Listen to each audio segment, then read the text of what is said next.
Assalamualaikum warahmatullahi wabarakatuh. Bismillahirrahmanirrahim. Innal hamdalillah nahmaduhu wa nasta'inuhu wa nastaghfiruh wa na'udzubillahi min syururi anfusina wa min sayyiati a'malina may yahdihillahu fala hadiyalah. Asyhadu an la ilaha illallah wa asyhadu anna Muhammadar Rasulullah la nabiyya ba'da amma ba'du. Nepangkeun nami abdi Failea sareng rekan abdi Lidian salaku MC di acara pernikahan ieu. Bapak-bapak, ibu-ibu anu dipihormat utamina kadua calon panganten Bapak Sidik sareng Ibu Hilmi. Sim kuring anu ngarajo kana ieu acara resepsi mangga dipasihan kesan tentuyan acaranya eta pembuka pembacaan ayat-ayat suci Al-Qur'an, salam ti pihak panganten, salam ti pihak panganten lalaki, nasihat nikah, penutup sareng doa.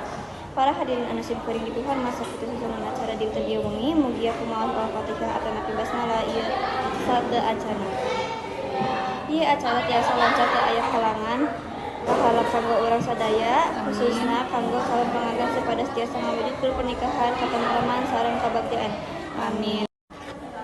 Panganten istri sareng keluargana kedah tiasa ngartos sareng nampi. Ati-ati kalayan sagala kaunggulan sareng kalemahan. Wilujeng sumping ti panganten pameget dina ieu bade didugikeun kanu dipihormat Bapak Haji Muhammad Syarif. Ka anjeunna abdi nyanuhunkeun pisan. Sumangga urang sami-sami ngiring ngadoa mugia calon panganten salam hina. Limpahan rahmat sareng barokah ti Allah Subhanahu wa taala. Amin. Saderek-derek Bapak, Ibu-ibu, ujang sareng ujang anu lidah acara demi acara anu kusim kuring dipilampah sasarengan.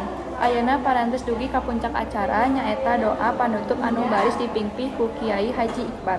Abdi nu nyamponan acara walimatul nyanuhunkeun dihapunten. Nuhun ka bapak-bapak, ibu-ibu kapareng nutup acara kumaos doa.